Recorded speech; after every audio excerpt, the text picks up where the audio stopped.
লাল লাল কি ফল এগুলো তোমরা যদি জানো তাহলে কমেন্ট বক্সে জানাও। আর হচ্ছে গিয়ে আমি আমার বউকে নিয়ে যাইতেছি হলো গিয়ে আমার শ্বশুর বাড়িতে।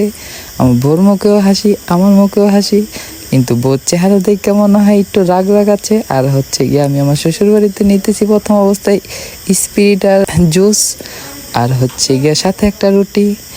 আর ও একটু হাসি দিতেছে, কত হইতেছে গিয়ে ও খুশি আমিও খুশি।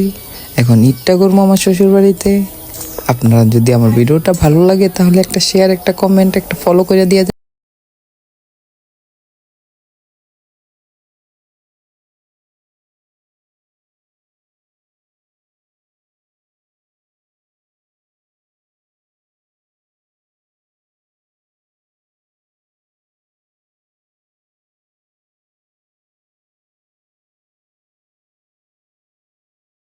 ও তো ভাবে আমি বোধাই হয়ে রইছি, কিন্তু আমি তো বোধাই না, আমি তো দুরন্ত গতিতে চালাক, কিন্তু আমি এটা বুঝতে দেই না তাকে। আমাদের ভিডিওটা যদি তোমাদের ভালো লাগে তাহলে একটা কমেন্ট করে দিয়ে যাও, আর লাইক দিও, আর একটা ফলো দিও।